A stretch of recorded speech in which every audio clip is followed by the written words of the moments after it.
Congress party యొక్క అసత్య ప్రచారాలను నమ్మి ఈరోజు ప్రజలు మోసపోయినామనేసి ఒక పశ్చాత్తాపం వ్యక్తం చేస్తున్న పరిస్థితి మనం సమాజంలో చూస్తూ ఉన్నాం. ఎందుకంటే అసలు ఆచరణకు సాధ్యం కానీ అమలుకు సాధ్యం కానటువంటి 6 గ్యారంటీలు ఇచ్చి జనాలను మోసగించి ఈరోజు అధికారంలోకి వచ్చిన తర్వాత వాళ్ళ గ్యారంటీలను అమలు చేస్తామనేసి అప్లికేషన్లు తీసుకొని ఈరోజు చుడవ ప్యాకెట్లకు పాన్ డబ్బాల పొట్లాలు కట్టడానికి బజ్జీల బండోనికి వైన్ షాప్లలో స్టఫ్లు అమ్మేటోనికి ఈరోజు అప్లికేషన్లు జనాలు క్యూలలో నిలబడి గంటల తరబడి క్యూలలో నిలబడి అప్లై చేసుకుంటే ఈరోజు రోడ్ల పాలై ఈరోజు ఏజెన్సీలకు కానీ పాన్ డబ్బాలకు కానీ అమ్మే పరిస్థితి నిన్న చూసినాం మనం. నిన్న పొద్దున బాలనగర్ బ్రిడ్జి మీద రెడ్ హ్యాండెడ్గా పట్టుకుంటే కూడా నేను పాన్ డబ్బాలో నేను పాన్ కట్టడానికి పేపర్లు తీసుకుపోతున్నా అనే దుస్థితి ఈరోజు తెలంగాణ సమాజంలో మనం చూస్తూ ఉన్నాం.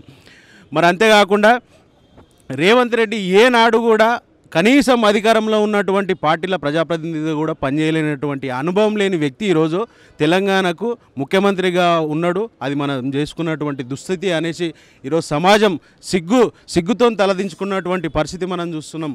ఎందుకంటే తెలంగాణ రాష్ట్రం యొక్క ఆర్థిక వ్యవస్థ గురించి కానీ ఆర్థిక స్థితిగతుల గురించి కానీ అవగాహన లేకుండా నోటికి ఎంత వస్తే అంత ఉచితంగా హామీలు ఇచ్చేసి అది నెరవేర్చేదేనడో అది అయ్యేదేనడో అనేసి అవగాహన లేకుండా ఈరోజు ఆ డబ్బులు ఎంత వస్తున్నాయి, ఖర్చులు ఏమున్నది, అసలు ఇన్కమ్ ఏమున్నా, అసలు ఆర్థిక స్థితిగతుల మీద మినిమం అవగాహన లేకుండా హామీలు ఇచ్చి ఈరోజు తలబట్టుకొని ఏం చేయాలనే దిక్కుతోచని పరిస్థితులలో ఈరోజు కేసీఆర్ గారు ఆ రోజు చేసినటువంటి కొన్ని ప్రతిష్టాత్మకమైనటువంటి పనులలో ఈరోజు అవినీతి జరిగింది, వాళ్ళు దోచుకున్నారు అనేసి ఈరోజు తప్పుడు ప్రచారాలు ఈరోజు కూడా వాళ్ళు మానుకోవట్లేదు. కాబట్టి వీటన్నిటిని గడిచిన నెల రోజుల్లోనే ప్రజల్లో ఇంత రియలైజేషన్ వచ్చింది. కాబట్టి పార్లమెంట్ ఎలక్షన్లకు ఇంకా 3-4 నెలల సమయం ఉన్నది కనుక జనాల్లో వీటన్ని అంశాల పట్ల చర్చ పెడతాం. ఖచ్చితంగా కేసీఆర్ గారి నాయకత్వం ఈ తెలంగాణ సమాజానికి అవసరం కనుక దేశంలో తెలంగాణ యొక్క వాయిస్ తెలంగాణ యొక్క గలం ఉండాలంటే ఖచ్చితంగా కేసీఆర్ గారి నాయకత్వం ఈ రాష్ట్రానికి అవసరం ఉంటుంది అనేసి జనాల్లో ఇప్పటికే ఒక భావన ఉన్నది. దాన్ని మరింత చర్చ పెట్టి రెట్టింపు చేసి ఖచ్చితంగా తెలంగాణ యొక్క అవసరాల కోసం టీఆర్ఎస్ పార్టీ యొక్క పార్లమెంటు సభ్యుల అవసరం ఉన్నదనేసి మేము భావిస్తూ ఉన్నాం. కొట్లాడి తెచ్చుకున్న తెలంగాణ కుటుంబ తెలంగాణ అయిపోయి 2 సార్లు ప్రజలు మోసపోయారు. అందుకే మార్పు కావాలని చెప్పి కాంగ్రెస్కి అవకాశం ఇచ్చారు. మేము అభివృద్ధి చేస్తామని చెప్తున్నారు. డెఫినెట్గా మార్పు అనేది మంచిదేనండి. ప్రజాస్వామ్యంలో ఖచ్చితంగా ఈ పార్టీ కాకపోతే ఇంకో పార్టీ ప్రజలకు ఎన్నుకునే అవకాశం ఉన్నది, హక్కు ఉన్నది. కాబట్టి ప్రజాస్వామ్యంలో డెఫినెట్గా మార్పు రావాలి. కానీ వీళ్ళు తీసుకొచ్చినటువంటి మార్పు ఏంటంటే ఉచితంగా మహిళలకు బస్సులు పెట్టి ఆటో డ్రైవర్లను రోడ్ల పడేసిన పరిస్థితి. ఇది మార్పా అండి?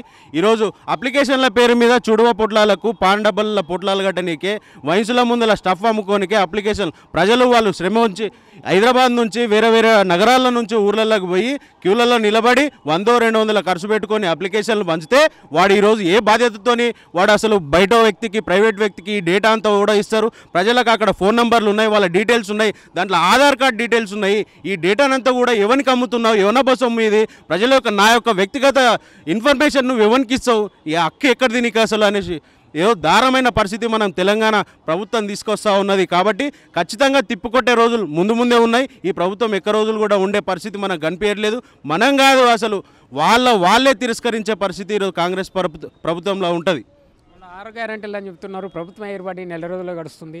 100 రోజుల్లో మేము అమలు చేస్తామని చెప్తున్నారు. అమలు అయితే అనుకోవచ్చా? నేను అదే చెప్తున్నా, వీళ్లకు ఇచ్చినటువంటి హామీలు ఇంప్లిమెంట్ చేసే శక్తి లేక, ఆలోచన లేక, సంపదను సృష్టించే యొక్క జ్ఞానం లేక, అనుభవం లేక, ఈ 6 గ్యారంటీలను అమలు చేయలేక గత ప్రభుత్వం మీద అసత్య ప్రచారాలు చేస్తూ ఉన్నారు. వాళ్ళు గత ప్రభుత్వం చేసినటువంటి ఆస్తులను దాస్తున్నారు, అప్పులను మాత్రం బయటపెట్టి దుష్ప్రచారాలకు వీళ్ళు తెరలేపుతూ ఉన్నారు. కాబట్టి అసమర్థవంతమైనటువంటి నాయకత్వం ఈ రాష్ట్రంలో ఉన్నది. ఇది దేనికి కూడా మంచిది కాదనేసి మేము వ్యక్తం చేస్తూ ఉన్నాం. 2 సార్లు అధికారంలో ఉండి బీఆర్ఎస్ రాష్ట్రాన్ని అప్పులు చేసి చూస్తున్నది మాట్లాడుతున్నారు. నేను అదే అంటున్నా, పాలన చేత కాదు,